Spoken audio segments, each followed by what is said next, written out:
inicio a nuestra actividad de hoy, diciendo perfectamente que ha sido, para empezar, una noche extraña, larga.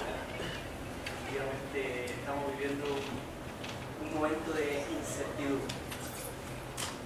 Pero bueno, hay que seguir adelante, hay que seguir con lo que teníamos planificado. Dicho eso, entonces quisiera regresar al plan original de lo que yo tenía pensado que íbamos a comentar hoy día y cómo íbamos a empezar. Lo primero que quiero hacer es saludar a las autoridades, profesores, investigadores y sobre todo a los estudiantes, porque entendiendo que estamos en la fase final del semestre, poder conseguir que ustedes tengan un poco de su tiempo para aceptar estas conversaciones y estos temas es algo claramente hay que agradecer. Por otro lado, también destacar que el objetivo de este seminario es sembrar en esta universidad un debate en el que todavía no nos hemos incorporado, pero es un debate muy importante, que ya vamos a ver desde qué punto de vista lo vamos a tratar y por qué creemos que además es una discusión necesaria. Bueno, en nombre de la Universidad Philip Terrer, de la Facultad de Comunicaciones y Humanidades y del Centro de Investigación y Documentación, entonces la más cordial bienvenida a esta nueva versión del seminario SILOC. Queremos agradecerle su presencia, la que estamos seguros será recompensada por una rica conversación sobre un tema que es más que relevante, más que contingente, un tema sin dudas necesario, y el que por lo demás creemos que vamos a abordar aquí desde un punto de vista muy original, particularmente por la persona que tenemos como invitada. ¿En qué consistió? ¿Fueron sus estándares metodológicos efectivos y útiles en el pasado? ¿Qué ocurre hoy? Como se ha anunciado, nos hemos propuesto llevar a cabo la tarea de enfrentar a esta serie de preguntas relacionadas con los estudios de los medios de comunicación, las nuevas tecnologías y particularmente sobre los dispositivos móviles dentro del marco ancho de lo que se denomina y conoce en algunos círculos como la antropología de los más niños. Para hacer esto, tenemos el honor de contar con nosotros con el académico chileno, pionero en este campo, el doctor Francisco Osorio, y de cuyo extenso currículum, cuando digo extenso, no me quedo corto, destaco solo algunas cositas. El profesor Osorio es postdoctorado en Antropología de los Media por Griffith Hallam University del Reino Unido, es doctor y magíster en Filosofía, Formación en Tecnología y las Ciencias Sociales por la Universidad de Chile, licenciado en Antropología, con mención en Antropología Social, es actualmente profesor asociado al Departamento de Antropología y Antropología de la Universidad de Chile desde el año 1998. Ha sido también profesor visitante honorario del Departamento de Antropología de la Universidad de Manchester, en el Reino Unido. Ha recibido las becas CONICET y Fulbright, esta última para la realización de estudios predoctorales de la Universidad de Pensilvania con el Instituto Katz. En 2005 recibió la medalla doctoral de la Universidad de Chile. Es el creador de la cinta de Noelio, la primera revista Cielo de las Ciencias Sociales de la Universidad de Chile. También creó la revista MAT, que aunque hoy está bajo su dirección, le debe muchísimo su trabajo entre el año 1999 y 2007. El profesor Osorio ha sido investigador responsable, co-investigador y asistente en distintos proyectos, entre ellos Fondesit, Redes, Banco Mundial CONICET y CONICET. Es también autor y editor de varios libros: Epistemología y Ciencias Sociales, ensayos latinoamericanos, publicado en el año 2014 por la editorial LOM, así como de publicaciones en el campo de la epistemología de las ciencias sociales, la nueva teoría social en Hispanoamérica, introducción a la teoría de sistemas, epistemología de las ciencias sociales, breve manual y ensayos sobre sociopoiesis y epistemología constructivista. Finalmente, el doctor Osorio es autor de una docena de artículos y capítulos de libros. Entre ellos, yo destaco particularmente Propuesta de una antropología de los más niños, texto que aparece compilado en Media Anthropology, de la editorial Sage, un libro que podría ser considerado que es un clásico en este campo. Créanme que en virtud del tiempo he debido sintetizar una gran parte de la trayectoria del doctor Osorio, la que además quisiera señalar es solo opacada por su gran calidad humana. Hace 15 años yo tuve la suerte de ser estudiante en sus cursos y de llevar a cabo parte de mis estudios de posgrado en un programa coordinado por él. En ese tiempo pude ver no solo cómo surgían muchos de los asuntos sobre los que vamos a hablar hoy, sino que también de su preocupación genuina por sus estudiantes. La actividad académica no es solo sobre lo que leemos, sobre lo que sabemos o sobre lo que descubrimos, es también sobre cómo formamos comunidad. Tal como aparece en el currículum del doctor Francisco Osorio, hay una gran cantidad de académicos, de doctores en distintas ramas de las ciencias sociales que le debemos a él poder estar participando. Gracias por porque en un medio como el nuestro, pequeño y competitivo, usted merece ser reconocido por esa generosidad también. Bien, antes de dar inicio a nuestra conversación con el doctor Osorio, quisiera hacer solo algunos alcances metodológicos de la dinámica. Lo que se espera que ocurra es que el profesor se refiera a su tema por al menos 20 minutos de exposición. Luego, a continuación, tendríamos un espacio similar. Espero que aprovechen para que ustedes puedan hacer las preguntas que les parezcan necesarias. Y luego, a continuación de eso, cerraríamos el seminario. Está planificado para terminar cerca de las 13:30. En todo caso, si es necesario, podemos extender un poquito más. Adelante. Muchas gracias, Mary. Tal vez voy a tratar de acortar un poco la presentación porque me gustaría que conversáramos. Entonces mi invitación hacia ustedes ahora es a claro, no, tal vez no hacer como preguntas, además de las preguntas, sino que a poder participar en una conversación. Esa es como mi invitación y lo que desearía pedirles a ustedes en el transcurso de la sesión de hoy. Además es un gran día hoy. Hoy es un gran día. Es extraordinario el momento en que estamos. Tenemos mucho trabajo. Lo que hay que explicar ahora es por qué ganó. Entonces es una maravilla estar en un momento de conversación.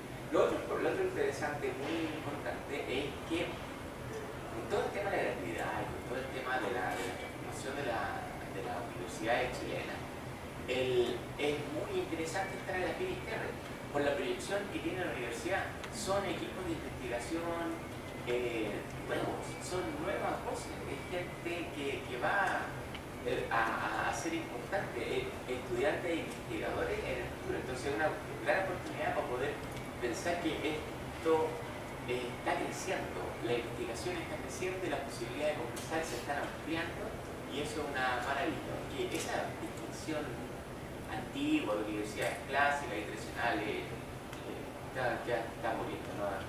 La innovación está en ustedes, así que es un honor estar acá. Comencemos.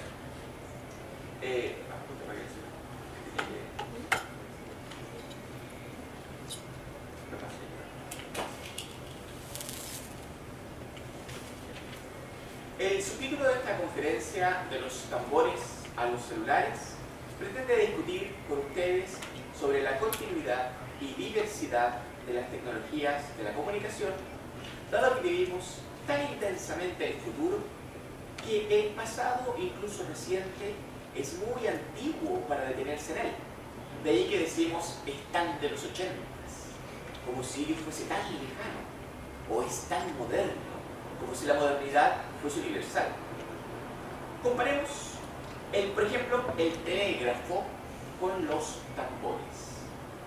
En español hablamos de los tambores de guerra, pero en inglés se dice tambores para hablar, quitando esa connotación que los tambores solo sean para conflictos. Los méritos del telégrafo son tan espectaculares para su época que hoy en día nos cuesta entender su importancia. Los tambores también fueron una maravilla, pues fue un sistema que conquistó el tiempo y el espacio, tan importante que el reino africano de los Ashanti se construyó sobre este sistema de comunicación. Si los Ashanti hubiesen ocupado el telégrafo, hubiesen tenido que tender cables. Ya se imaginan los problemas que usar cables implica. Hoy en día, nuestro telégrafo se llama Internet, pues también funciona por cables. Los Ashanti son más bien usuarios de redes celulares o de redes Wi-Fi, si se pudiera decir. Para ilustrar la idea de cables, hay una historia con el presidente Nixon. Él se contacta con la nave Apolo 11 mientras estaba en la Luna. Nixon está en la Casa Blanca y dice: les llamo por teléfono desde el Salón Oval.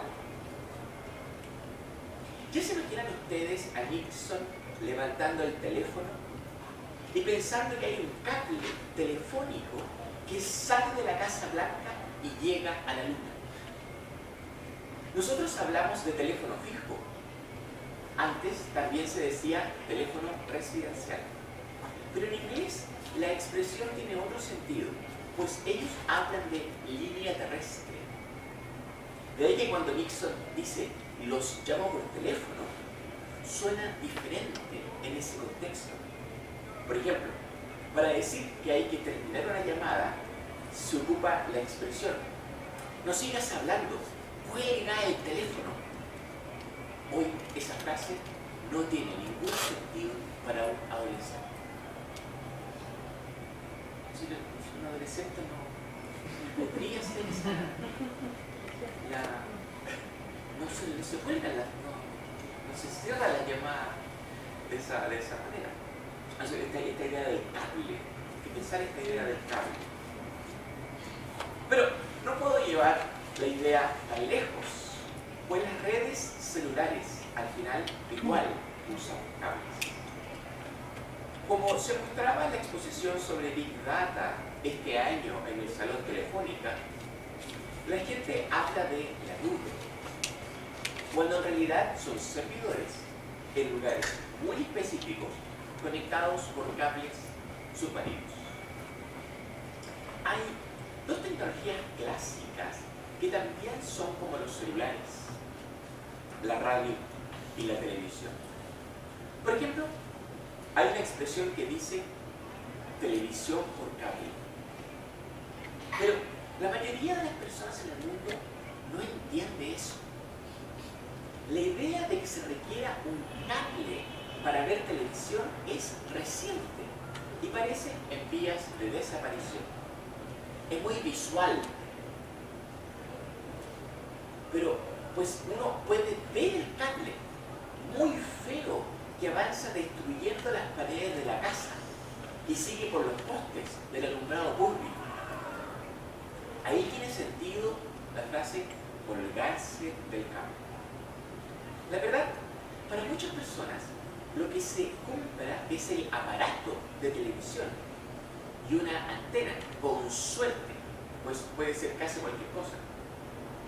Los antropólogos, previo a la época de Internet, documentaban que tanto los campesinos chinos como los campesinos residentes de las montañas en Irak compraban televisores a un costo exorbitante y los conectaban a baterías de auto o motocicleta. Es decir, ni siquiera los cables eléctricos son necesarios. La radio con pilas es el mejor ejemplo de ello, la tecnología más importante del siglo XX. Pero, ¿qué es tan común y llega a ser ordinario? Con estos ejemplos, puedo entonces ilustrar una de las tesis de la antropología de los medios, que espero someter a discusión con ustedes.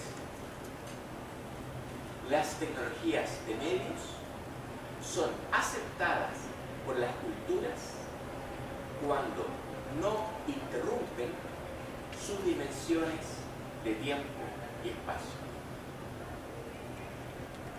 Parece una obviedad, pero no lo es tanto. Lo trataré de decir de otra manera. En todas las culturas que se tiene registro, hay tres tecnologías que no han sido rechazadas, sino que al contrario, aceptadas o incorporadas rápidamente al flujo de la vida cotidiana.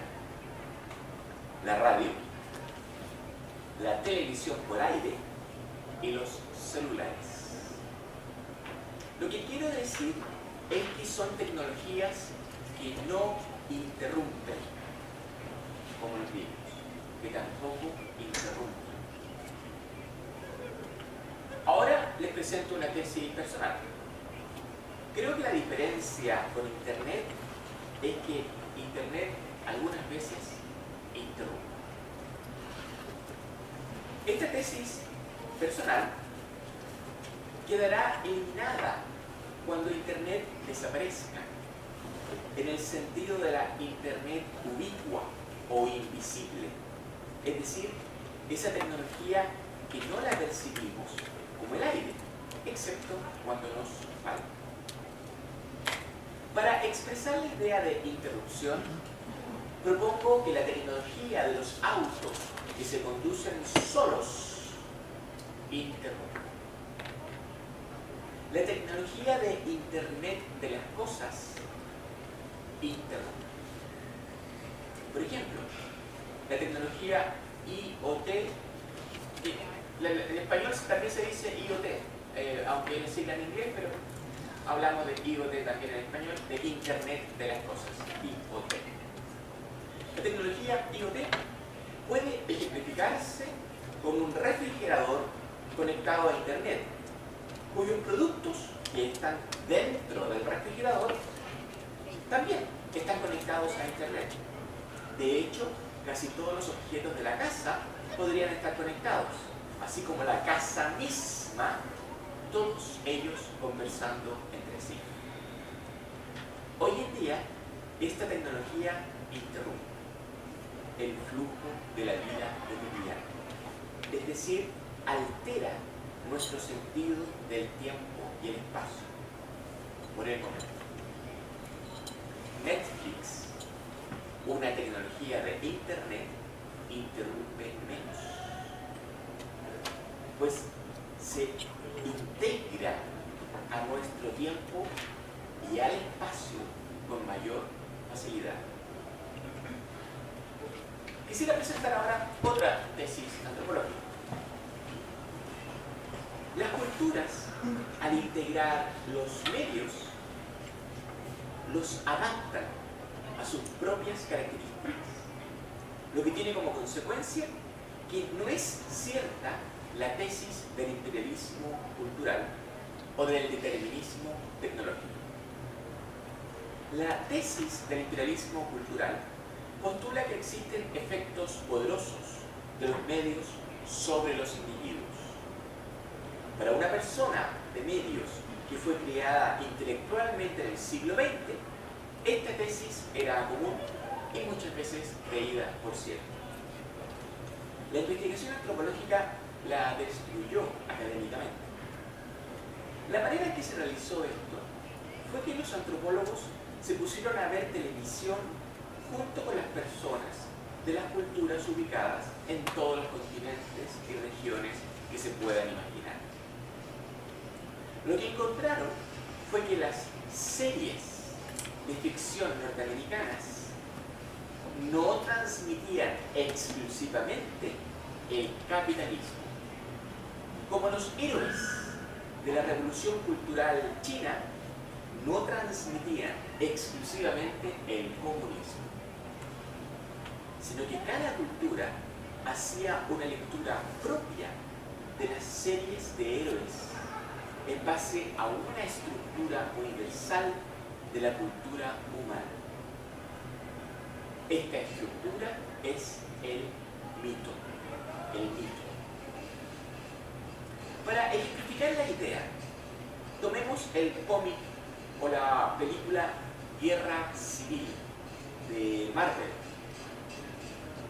La idea que está detrás es una discusión del equipo de escritores de Marvel de encontrar una narrativa que explique la sociedad norteamericana después de la caída de las Torres Gemelas.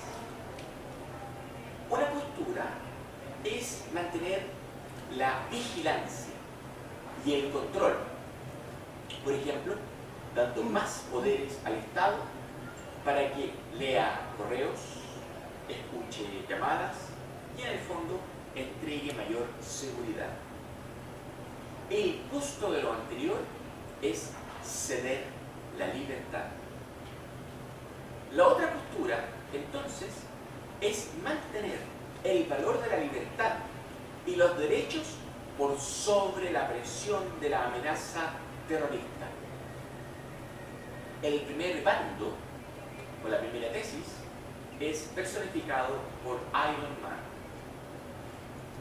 la segunda tesis, el segundo bando, es liderado por el Capitán América. La guerra civil de Marvel, por tanto, es la lucha entre mantener la libertad o cederla en base a otro bien buscado, como es la seguridad.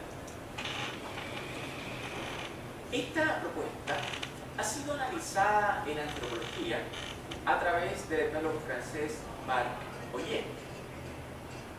Ocupando su pensamiento, diremos que Guerra Civil de Marvel representa un mito fundamental de la humanidad: la diferencia entre la acción justa de la injusta. La pregunta es si es justo ceder libertad por seguridad. El mito, entonces, es una estructura narrativa que permite hacer sentido al mundo en que vivimos. La propuesta de Oyer es que la gente en todo el mundo ve la televisión así. No es que esté viendo una película norteamericana, sino que está leyendo o decodificando un mito. Al respecto, escuchaba en la radio un programa político donde se decía que las elecciones presidenciales norteamericanas son como un ejemplo de la guerra civil. En ellos, esta guerra no ha terminado. Que existen dos bandos o esferas de la sociedad norteamericana que han logrado manifestarse más visiblemente desde Donald Trump. En otras palabras, que esa sociedad continúa dividida y que el mito de que ellos son un crisol cultural construido por la fuerza de los migrantes, todos ellos bienvenidos, ya no se sostiene. Son otros los mitos que Donald Trump representa. Es otra la narrativa de la sociedad norteamericana. Los antropólogos también plantean que junto a los mitos se encuentran los ritos. Por ejemplo, otro antropólogo francés, Marc Abeles, analizaba la diferencia entre el uso que hacía de los medios el general de Gaulle y el presidente Mitterrand. De Gaulle, por ejemplo, hablaba directamente, como el político típico que hace largos discursos por radio o televisión, de una estructura que usaba Castro, que usaba Chávez, Maduro, creo que sigue en la radio nomás, que hace el discurso largo, extenso. Mitterrand, por otro lado, hacía ritos, bueno, también hablaba en discurso, pero hacía ritos, los cuales eran traducidos por los medios y comunicados a la sociedad francesa.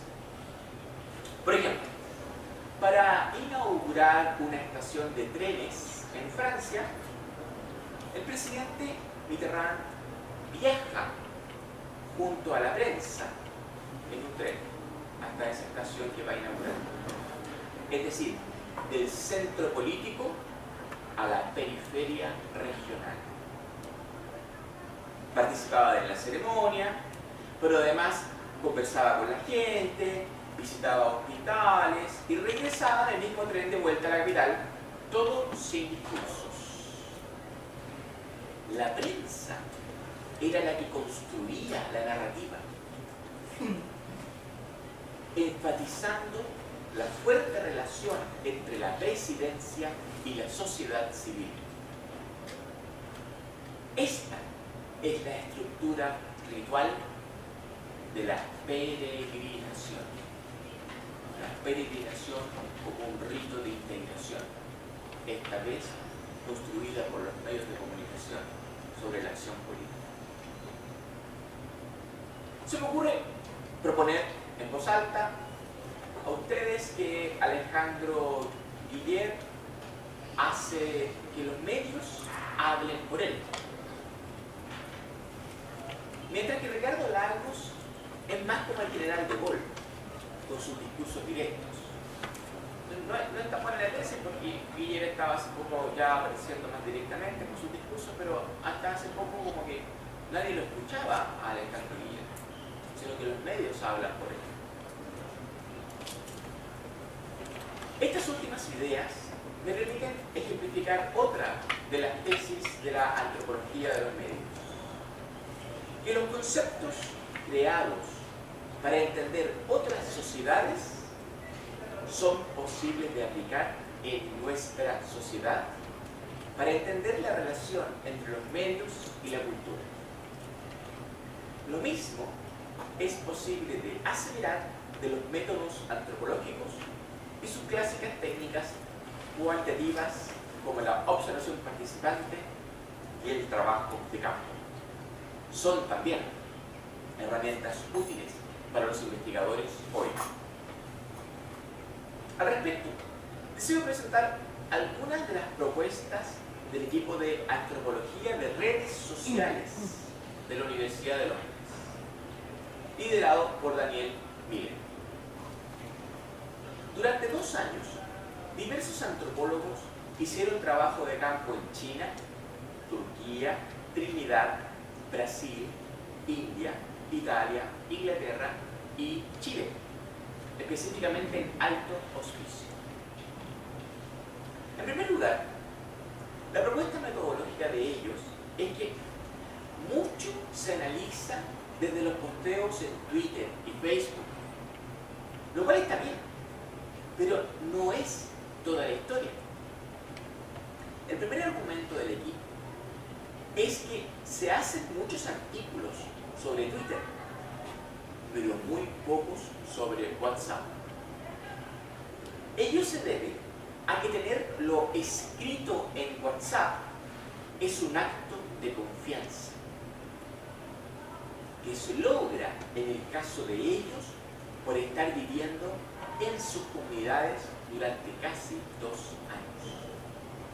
Esta confianza no se gana por una encuesta. Por eso nadie pasa sus claves personales y se las piden en una encuesta online. El segundo argumento es que muchos estudios usan encuestas realizadas a estudiantes universitarios, que generalmente son parte del mismo campus o universidad de los autores del artículo.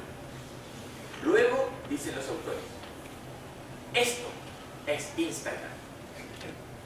Y por lo tanto, todo el mundo debe estar usando Instagram de la misma manera. Pero el equipo de antropología de redes sociales propone que no. Cómo se usa Instagram en Alto Hospicio no es igual a cómo se usa en Turquía o en Inglaterra. La antropóloga Nell Haynes, que realizó su trabajo de campo en Chile, nos entrega un concepto muy interesante. Ya conocemos hasta el cansancio las selfies.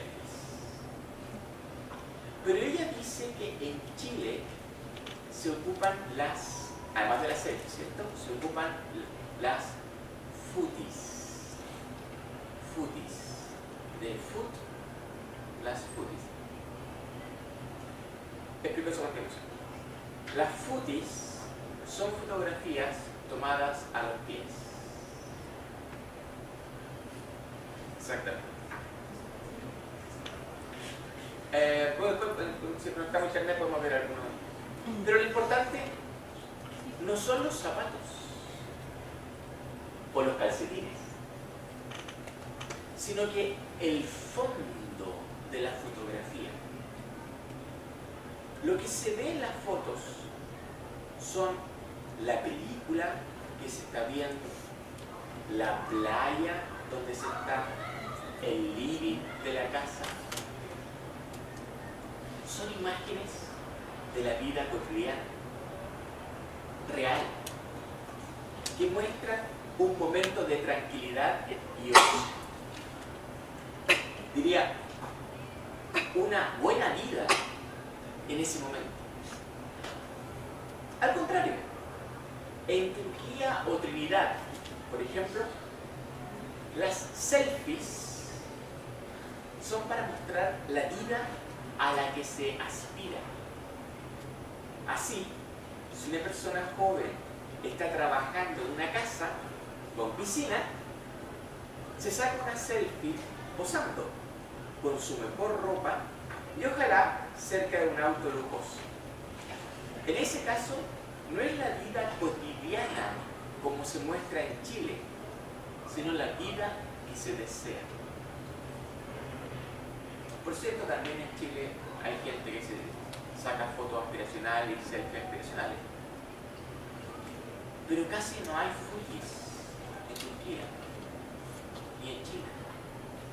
En cambio, las foodies chilenas en Alto Hospicio era la calle, era el barrio feo.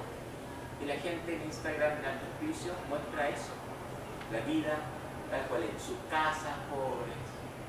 Pero están bien, es un momento de tranquilidad, un momento en que están relajados, disfrutando con sus amigos y familia. Esa es la foodie chilena, una cultura muy interesante. Sin embargo, no quisiera dar la idea de que la antropología está en contra de los datos pasivos, pues ahora me referiré a la antropología de Big Data, la antropología de Big Data. Los datos, que es la materia prima de nuestras investigaciones, han cambiado para la antropología. Cuando comenzó la disciplina, los datos eran lo que los viajeros, soldados y sacerdotes habían escrito de otras culturas. Luego se entendió por datos aquello recolectado por el propio investigador en su trabajo de campo. Sin embargo, hoy entendemos por datos los metadatos. Por este último concepto, quiero decir que hoy en día muchas personas entregan información, la cual es transformada en un dato a niveles masivos, sin precedentes en las ciencias sociales. Este fenómeno es valioso y muy interesante, pero todavía no sabemos cómo tomarlo, cómo hacerle frente, dado que son más las preguntas que las certezas. Claramente, la antropología debe abrazar el Big Data, pues a diferencia de las metodologías que conocemos, ahora las personas muestran sus conductas segundo a segundo, mediante diversas formas de monitoreo y reporte de acciones digitalizadas. Algunos autores llaman a esto datificación. En otras palabras, no es nuevo que las ciencias sociales manejen muchos datos. Lo que es reciente es que son las propias personas quienes generan los metadatos, los cuales son accesibles con cada vez mayor facilidad para los investigadores de Big Data. Esta es, entonces, una invitación a seguir pensando la relación entre cultura y medios, pues por fortuna todo cambia muy rápido y hace muy entretenida la investigación social.